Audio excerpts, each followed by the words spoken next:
Hello everyone. విటమిన్ల topic చాలా చాలా ముఖ్యమైనటువంటి టాపిక్.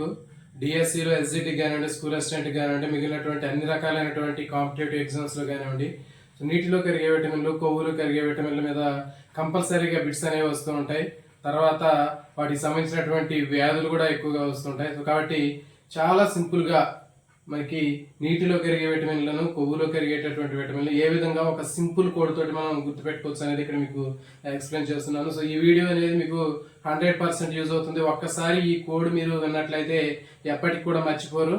సో మనకి నీటిలో కరిగే విటమిన్లు, కొవ్వులో కరిగేటటువంటి విటమిన్ల మీద ఎలాంటి బిట్ వచ్చినా కానీ మీరు 100% మీరు ఆన్సర్ చేయగలుగుతారు. సో ఇక లేట్ లేకుండా వీడియోలోకి పోదాం.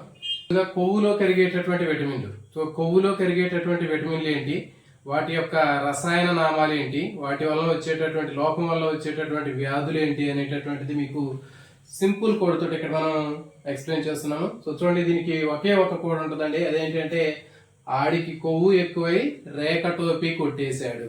సో ఇదే కోడ్ అండి. దీంట్లో మొత్తం కంప్లీట్ గా వచ్చేస్తాయి. ఆడికి కొవ్వు ఎక్కువై రేఖ టోపీ కొట్టేశాడు.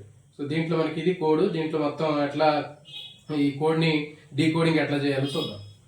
ఆడికి కొవ్వు ఎక్కువై రేఖ టోపీ కొట్టేశాడు. సో ఇక్కడ చూడండి, ఆడికి అంటే ఏడిఈకే, అది గుర్తుపెట్టుకోండి. ఆడికి అంటే ఏడిఈకే. మనకి ఈ ఏడిఈకే అనేటటువంటి విటమిన్లు దేంట్లో కలుగుతాయి?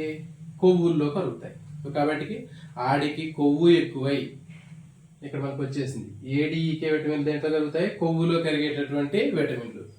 ఏం చేశాడు వీడు? కొవ్వు ఎక్కువై రేఖ టోపీ కొట్టేశాడు. మరి ఇక్కడ రేఖ టోపీ అనేటటువంటి దాంట్లో ఒక్కొక్క అక్షరం ఒక్కొక్క విటమిన్ ని సూచిస్తుంది. చూడండి, రేఖ టోపీ కొట్టేశాడు. ఇక్కడ రేఖ టోపీ రెటినాలు, కాల్సిఫెరాలు, టోకోఫెరాలు, ఫైలోక్వినాల్. సో ఈ విధంగా మనకి సింపుల్ గా ఆడికి కొవ్వు ఎక్కువై రేఖ టోపీ కొట్టేశాడు, ఆడికి కొవ్వు ఎక్కువై రేఖ టోపీ కొట్టేశాడు అని 3-4 సార్లు మనం దాన్ని రిపీట్ చేసినట్లయితే ఆ సెంటెన్స్ మనకి ఎప్పటికీ గుర్తుంటుంది. సో ఈజీగా దాన్ని మనం గుర్తుపెట్టుకోవచ్చు. ఇక్కడ దాన్ని చూద్దామండి. ఇక చూడండి, ఏడిఈకే అని రాసుకొని రేఖ టోపీ అని రాస్తే సరిపోతుంది. ఇక్కడ లేకపోతే రేఖ టోపీ అని పెట్టేసి ఏడిఈకే. సో దీంట్లో మనకి వరుసగా చూడండి, ఏ అంటే ఇక్కడ చూడండి ఏడిఈకే రేఖ టోపీ అంటే రే అంటే రెటినాల్, తర్వాత కా అంటే కాల్సిఫెరాల్, నెక్స్ట్ టో అంటే టోకోఫెరాల్, ఫీ అంటే ఫైలోక్వినాల్. సో ఈ విధంగా మనకి రేఖ టోపీ అనేటటువంటిది ఈ పదం దగ్గర ఏడిఈకే అని పెట్టేసుకుంటే మనకి ఈజీగా మనం డీకోడ్ చేసి ఇటువంటి పేర్లు గుర్తుపెట్టుకోవచ్చు. సో ఇవన్నీ కూడా మనకి దేంట్లో కలుగుతాయంటే కొవ్వులో కరిగేటటువంటి విటమిన్లు, ఫ్యాట్ సాల్యుబుల్ విటమిన్లు. కాబట్టి ఆడికి కొవ్వు ఎక్కువై రేఖ టోపీ కొట్టేశాడు. ఇది. సో ఇక్కడ మనకి వచ్చేసాయండి అన్ని కూడా. రేఖ టోపీ అంటే ఇక్కడ మనకి రెటినాలు, కాల్సిఫెరాలు, టోకోఫెరాలు, ఫైలోక్వినాల్. సో ఇవి వచ్చాయి. సో ఇప్పుడు ఈ విటమిన్ల లోపం వల్ల వచ్చేటటువంటి వ్యాధులు ఎట్లా ఉంటాయి అనేది కూడా మనం ఇక్కడ ఈజీగా దీనికి కోడింగ్ ఉందండి. చూడండి, ఇక్కడ మనకి ఫస్ట్ ఏ విటమిన్. ఏ విటమిన్ లోపం వల్ల మనకి చర్మ సంబంధమైనటువంటి, కంటి సంబంధమైనటువంటి సమస్యలు వస్తాయి. సో దాన్ని ఈజీగా దీంట్లో ఉన్నటువంటి కోడ్ ఏంటి అంటే రెటినాల్. రెటినాల్లో రెటీనా అనే పదం ఉంది మనకి, అందరికీ తెలుసు. మనకి అంటే కంటిలో ఉన్నటువంటి రెటీనాను ఉపయోగించి చర్మ సౌందర్యం కలిగినటువంటి అమ్మాయిని చూశాడు ఒకతను. కంటిలో రెటీనాను ఉపయోగించి చర్మ సౌందర్యం ఉన్నటువంటి ఒక అమ్మాయిని చూశాడు. అంటే ఇక్కడ మనకి కంటికి సంబంధించిన పదాలు వచ్చాయి, చర్మ సౌందర్యానికి సంబంధించిన పదం వచ్చింది. సో కాబట్టి చర్మము, కంటికి సంబంధించినటువంటి సమస్యలు అనేవి రావడం జరుగుతుంది ఈ విటమిన్ రెటినాల్ లోపం వల్ల. Next calciferol. సో చూడండి, మరి కాల్సిఫెరాల్ విటమిన్ లోపం వల్ల మనకి రికెట్స్ అనేటటువంటివి అది వస్తుంది. అంటే ఎముకలకు సంబంధించినటువంటి బెండ్ అయిపోయేటటువంటి రికెట్స్. సో ఇక్కడ మనకి రికెట్స్ అనే పదాన్ని కాల్సిఫెరాల్ అనేటటువంటి పదంతో ఏ విధంగా లింకప్ చేయొచ్చు అంటే చూడండి, రికెట్స్ కాల్సిఫెరాల్ అంటే క్యాట్స్ కలిసి పెరిగాయి అని గుర్తుపెట్టుకోండి. 2 పిల్లులు ఉన్నాయి ఒక ఇంట్లో, ఆ 2 పిల్లులు 2 క్యాట్స్ కలిసి పెరిగాయి అని చెప్పండి, గుర్తుపెట్టుకోండి. చూడండి, క్యాట్స్ కలిసి పెరిగాయి. క్యాట్స్ అంటే రికెట్స్, కలిసి పెరిగాయి అంటే కాల్సిఫెరాల్. సో కాబట్టి క్యాట్స్ కలిసి పెరిగాయి అనేటటువంటి పదాన్ని మనం ఈజీగా దీనికి లింకప్ చేస్తే మనకి ఈజీగా గుర్తుంటుంది. Next tocopherol.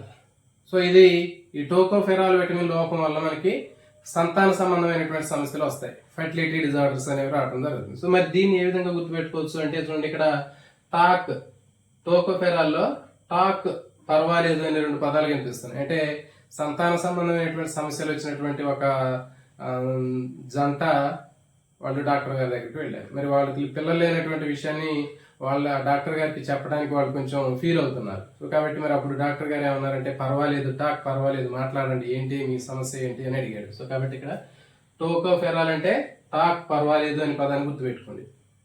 అంటే ఏంటి, ఆ డాక్టర్ గారి దగ్గరికి వెళ్ళి వాళ్ళ యొక్క సమస్యను వాళ్ళు చెప్పుకోవడానికి వాళ్ళు ఫీల్ అవుతున్నారు. అప్పుడు డాక్టర్ గారు టాక్ పర్వాలేదు, మాట్లాడండి అని చెప్తున్నాడు. సో ఈ విధంగా టాక్ పర్వాలేదు, సంతానం లేకపోవడం వల్ల వాళ్ళు డాక్టర్ గారి దగ్గరికి వెళ్తే వాళ్ళు డాక్టర్ గారి దగ్గర వాళ్ళు ఏం మాట్లాడలేదు. అప్పుడు డాక్టర్ గారు టాక్ పర్వాలేదు అని చెప్పి చెప్తున్నాడు, మీ సమస్య ఏంటి అంటున్నాడు. అంటే ఏంటి వాళ్ళ సమస్య ఏంటి, సంతాన సంబంధమైనటువంటి సమస్య. సో కాబట్టి ఇది ఈజీగా గుర్తుపెట్టుకోవచ్చు. Next K vitamin. K vitamin phylloquinone ఇది లోపించినప్పుడు రక్త స్కందనానికి సంబంధించినటువంటి సమస్యలు ఏర్పడతాయి. అంటే రక్తం గడ్డగట్ట తొందరగా, అంటే బ్లడ్ కోయాగులేషన్ అనేది జరగదు, బ్లీడింగ్ అనేది కంటిన్యూగా అవుతూ ఉంటుంది. సో మరి దీన్ని ఎట్లా గుర్తుపెట్టుకోవచ్చు అంటే చూడండి, ఇక్కడ ఫైలోక్వినోన్లో క్వీన్ అనే పదం ఉంది మనకి. సో క్వీన్ అనే పదాన్ని మనం తీసుకున్నట్లయితే విక్టోరియా మహారాణి వాళ్ళ కుటుంబంలో వాళ్ళకి రక్తం గడ్డగట్టడం అనేటటువంటిది జరగదు. అంటే రక్త స్కందనానికి సంబంధించినటువంటి సమస్య వాళ్ళ కుటుంబంలో ఉంటుంది. అంటే జెనెటికల్ డిజార్డర్, అది ఆ బ్లీడింగ్ డిజార్డర్ ఉంది వాళ్ళకి ఆ కుటుంబం. అంటే విక్టోరియా క్వీన్ కుటుంబంలో గాయమైనప్పుడు రక్తం అనేది కంటిన్యూగా బ్లీడింగ్ అనేది జరుగుతూ ఉంటుంది. అది ఒక కుటుంబంలో ఆ క్వీన్ రాణి విక్టోరియా కుటుంబంలో ఉన్నటువంటి జెనెటికల్ డిజార్డర్ అది. సో కాబట్టి ఈజీగా గుర్తుపెట్టుకోండి, ఇక్కడ ఫైలోక్వినోన్లో క్వీన్ అనే పదం గుర్తుకు రాగానే మనకి విక్టోరియా క్వీన్ అని గుర్తుపెట్టుకోండి. మరి ఆ విక్టోరియా క్వీన్కి గాయమైనప్పుడు బ్లీడింగ్ అనేది కంటిన్యూ అవుతుంది. కాబట్టి ఈ కోడ్ అనేది మీ అందరికి కూడా 100% యూజ్ అవుతుంది. డిఎస్సి కానివ్వండి, టెట్ కానివ్వండి, లేకపోతే ఇంకా మిగిలినటువంటి ఏ రకమైనటువంటి కాంపిటేటివ్ ఎగ్జామ్స్ అయినా సరే కంపల్సరీగా మనకి ఈ విటమిన్స్ మీద మనకి 100% బిట్ అనేది రావడం జరుగుతుంది. సో కాబట్టి ఈ కోడ్ మీరు ప్రాక్టీస్ చేసినట్లయితే మీకు ఎలాంటి బిట్ని కూడా మీరు మిస్ చేయడానికి అవకాశం ఉండదు. అదేవిధంగా ఈ మొత్తం కూడా కొవ్వులో కరిగే విటమిన్లకు సంబంధించినటువంటి కోడ్. సో ఈ వీడియో మీకు నచ్చినట్లయితే నెక్స్ట్ కామెంట్ చేయండి, we need code for water soluble vitamins. నీటిలో కరిగేటటువంటి విటమిన్లకు సంబంధించినటువంటి కోడ్ కూడా ఉంది. ఈ కోడ్ మీకు ఉపయోగపడినట్లయితే నెక్స్ట్ ఆ కోడ్ కూడా మీకు వీడియో చేస్తాను. సో కాబట్టి we need code for water soluble vitamins అని కామెంట్ చేయండి. అదేవిధంగా ఈ వీడియో మీకు అయితే ఉపయోగపడుతుంది అనుకున్నట్లయితే మీ ఫ్రెండ్స్ కూడా షేర్ చేయండి. అదేవిధంగా ఇలాంటి మరిన్ని కోర్స్ కోసం మన ఛానల్ని సబ్స్క్రైబ్ చేయండి. మన ఛానల్లో చాలా రకాలైనటువంటి కోర్స్ అనేవి ఫ్రీగా ఉన్నాయి. Thank you for watching.